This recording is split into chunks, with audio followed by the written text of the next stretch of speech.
Bendiciones para todos, soy el pastor Winston Medina y en esta oportunidad vamos a meditar un poquito sobre el Salmo 1, el Salmo 1, y vamos a ver unos principios sabios que presenta el escritor sagrado. Y este salmo es precioso, todos los salmos son preciosos y toda la palabra de Dios es preciosa, pero vamos a ver unos principios en los salmos. Y el día de hoy quiero presentar lo que dice el Salmo 1, dice bienaventurado. Comienza el salmo diciéndonos bienaventurado.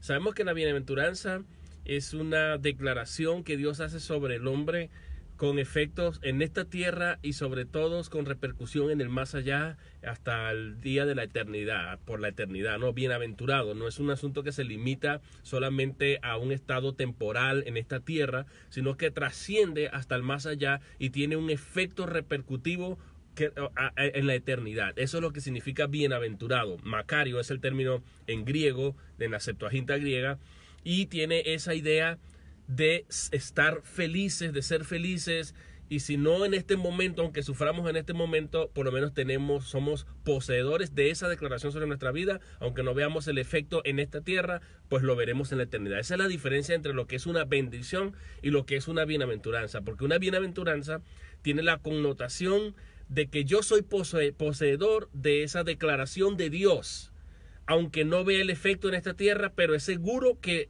en la eternidad esa bienaventuranza, voy a ver el efecto de esa bienaventuranza. Por eso dice bienaventurado, ¿quién? Ahí viene la pregunta, el varón, el hombre o la mujer, cualquier ser humano que no anduvo, número uno, que no anduvo en consejo de malos. Esta es la primera cosa que debemos evitar, no andar en el consejo de malos.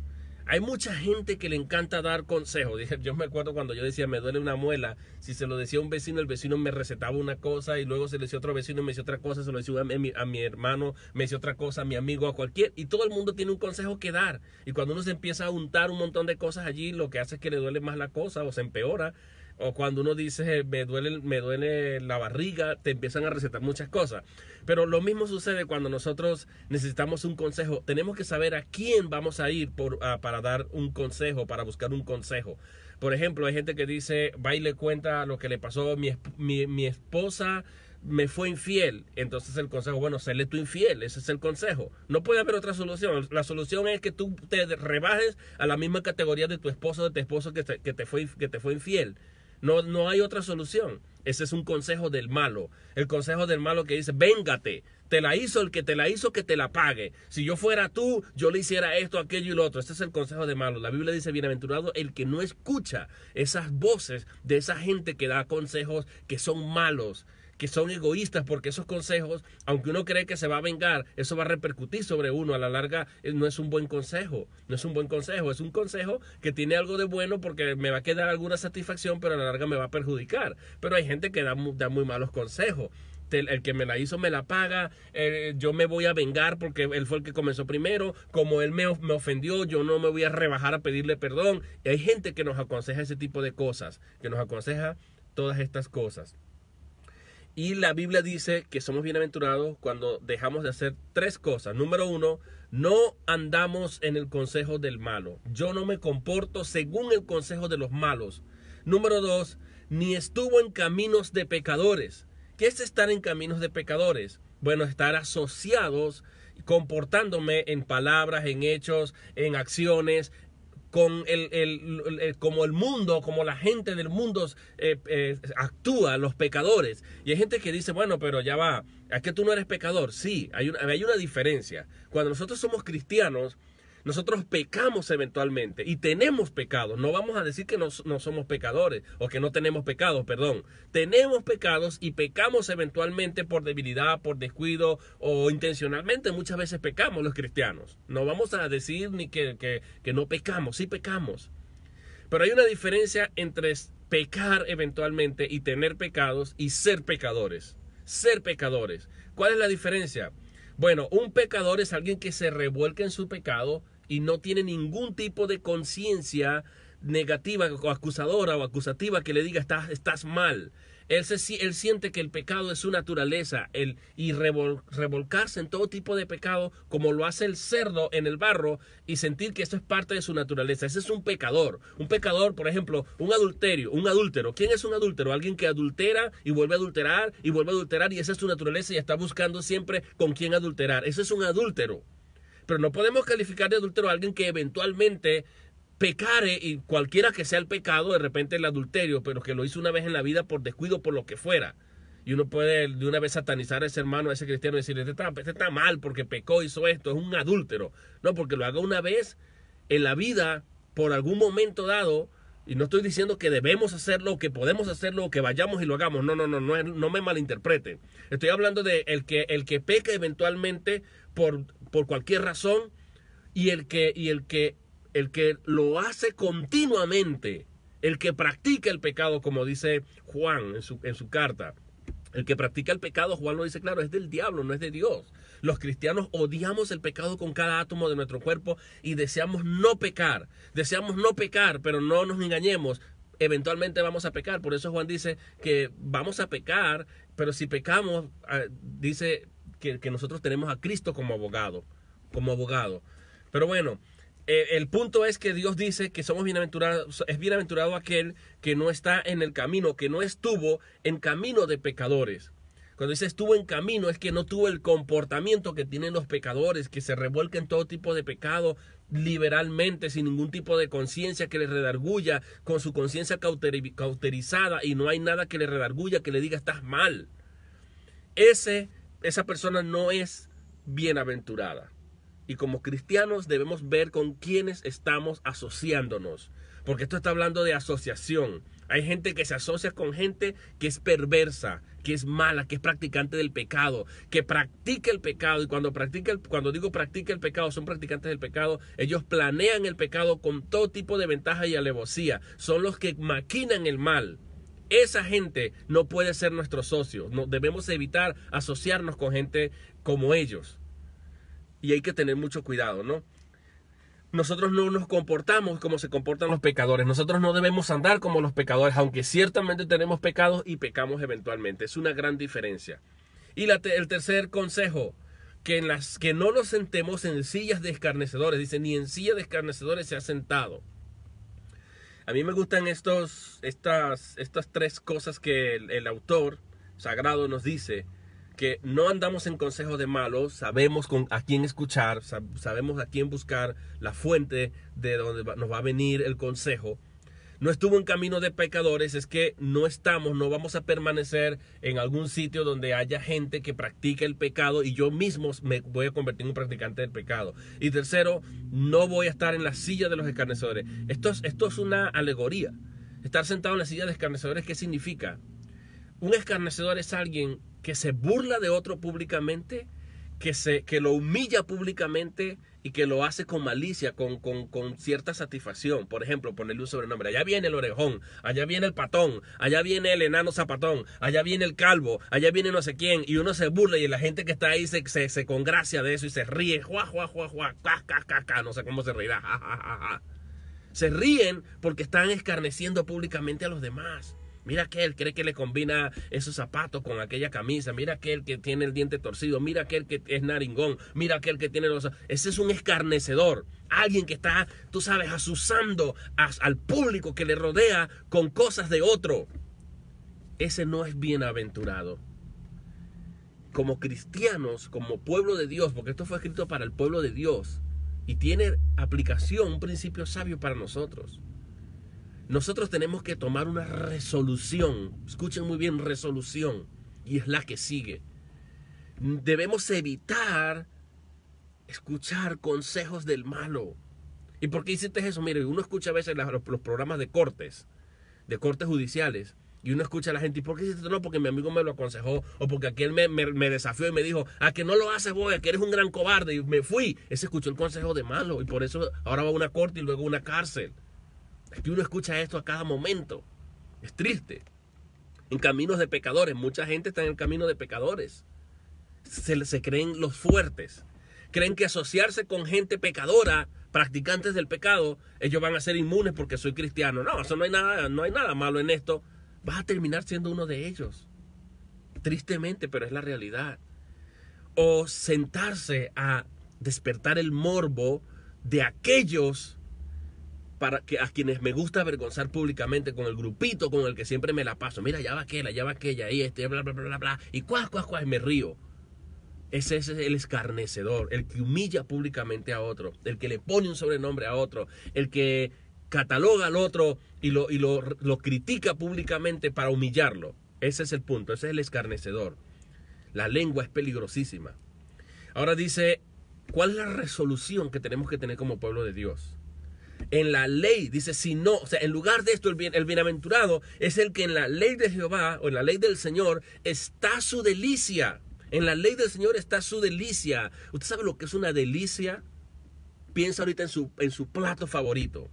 Piense en su fruta favorita. Piense en su postre favorito. Y usted se lo come con todo el gusto. Usted está ansioso para que esté lista la comida del plato favorito suyo para degustárselo, y más si hay hambre. Bueno, usted, en la resolución, usted tiene que ver la palabra de Dios con el deseo más profundo de escucharla como que es ese plato favorito, como ese postre favorito, como esa comida favorita. Y usted aquí está ansioso por escuchar la palabra de Dios. Y aquí está, sino que en la ley de Jehová está su delicia.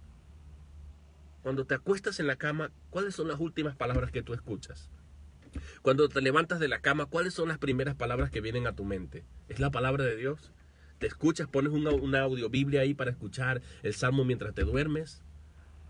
¿Oras, te pones en la presencia del Señor? ¿Qué es lo que haces al principio cuando tú te levantas cada mañana o cuando vas a la cama? ¿Qué es lo que haces?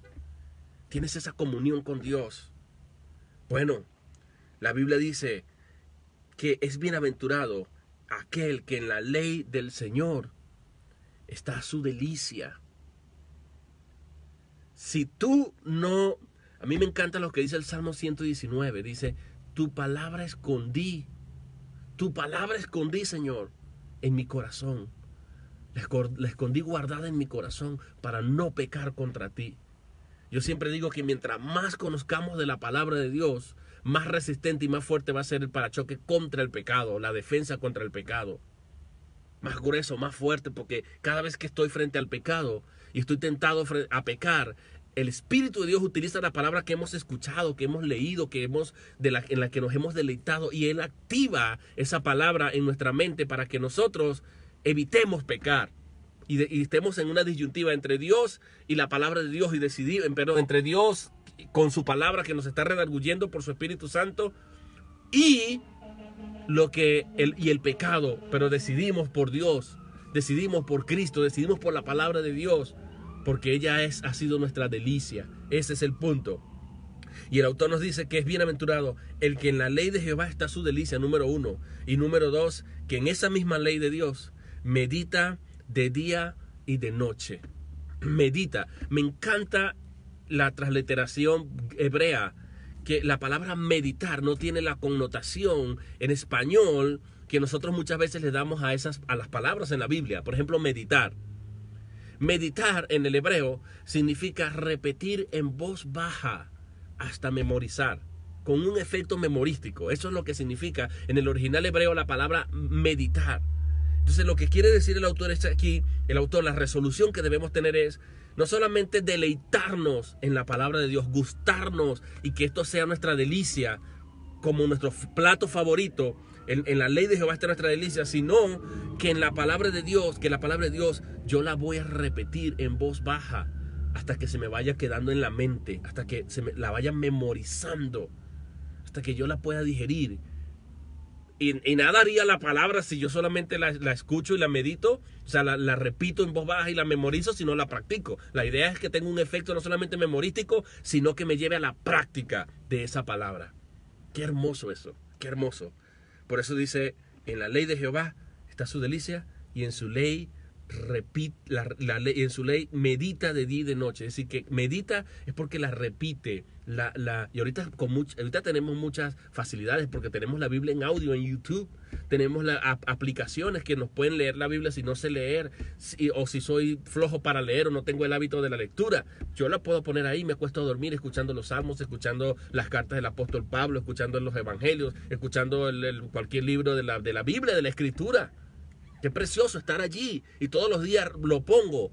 Y me creo el hábito, me voy a aprender el Salmo 1, lo voy a poner durante 10 días, seguro que me lo voy a aprender. Ese es el hábito que tenemos que tener.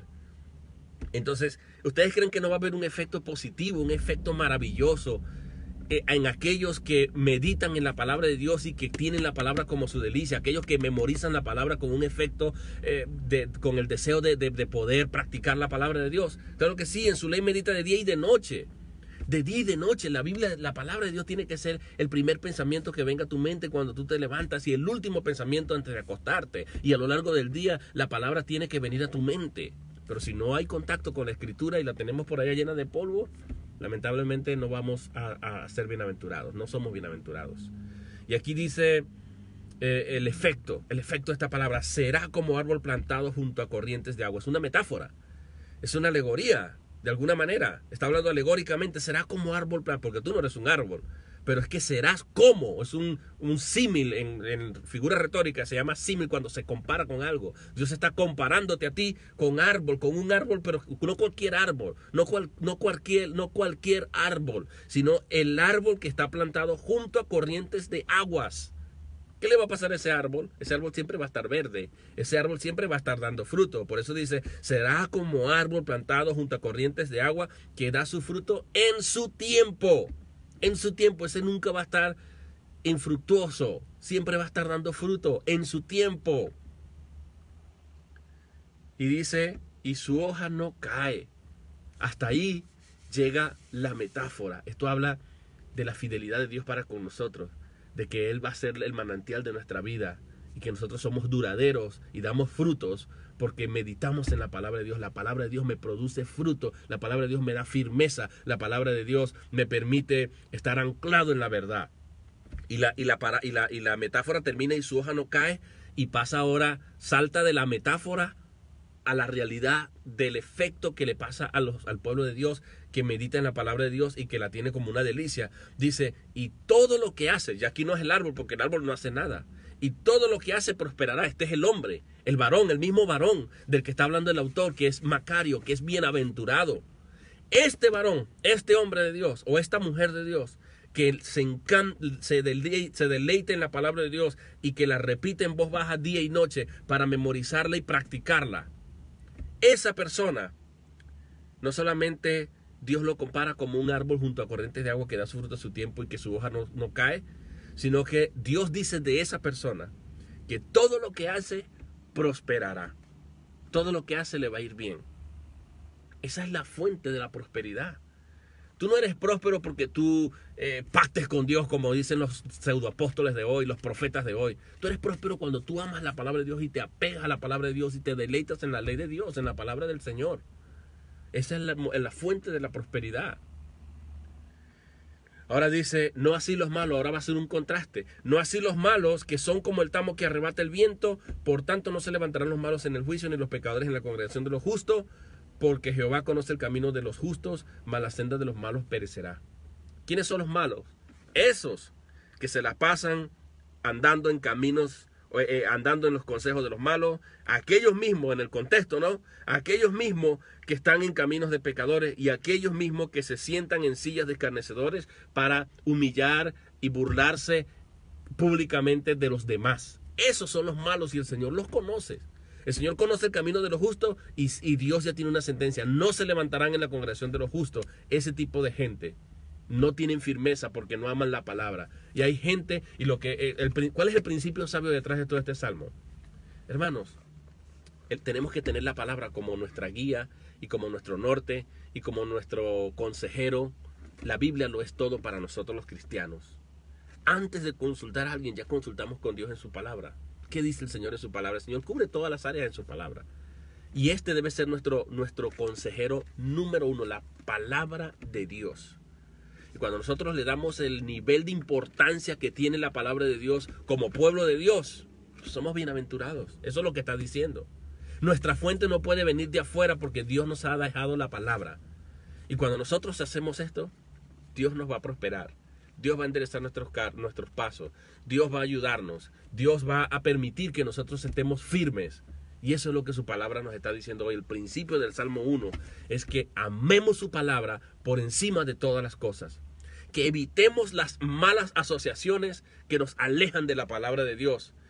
Y que tratemos de deleitarnos y repetir en voz baja la palabra de Dios para memorizarla y practicarla, y nos va a ir bien en la vida. Eso es lo que quiere decir, nos va a ir bien, porque la palabra es como esa agua sobre la cual, o junto a la cual está anclado ese árbol, que es la comparación que Dios hace de nosotros. Y nos dice que todo lo que hagamos va a prosperar, y que Dios conoce el camino de los justos, pero la senda de los malos perecerá.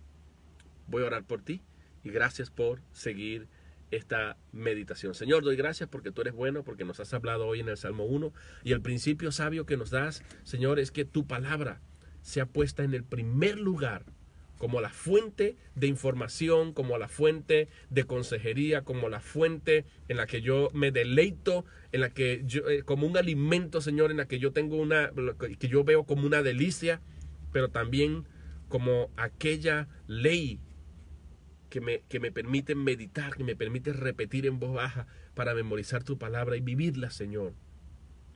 Ella es la fuente de mi vida, Señor. Gracias por compararnos a un árbol. Gracias por decirnos, Señor, que ese árbol va a dar su fruto en su tiempo.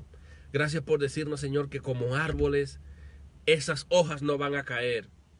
Y gracias por decirnos, Señor, que en contraste a los malos, a aquellos malos consejeros, a aquellos que andan en el camino perverso, Señor, gracias porque nos dices que vamos a prosperar, que todo lo que hagamos va a prosperar, porque tú, Dios mío, conoces el camino de los justos. Y como conoces el camino de los justos, prosperas a aquellos que tú conoces mejor, que realmente viven la palabra. No es aquel que dice que vive la palabra, pero tiene malas asociaciones, que no le da importancia a la palabra, que no se trata de memorizar la palabra solamente, sino de vivirla, Señor. Ayúdanos a vivir en tu palabra, amarla y recibir la bienaventuranza. En nombre de Jesús te doy gracias. Amén. Bien, que el Señor les bendiga a todos por conectarse. Muchas gracias, Juan Manuel Farfán, Daniel Hernández, Carmen Abenza y todas aquellas personas que vayan a ver este corto video. Principios sabios. La palabra debe ser la número 1 en nuestras vidas y la fuente del conocimiento y la fuente del consejo. ¿Para qué? Para que nos vaya bien en todo. Hasta luego, bendiciones.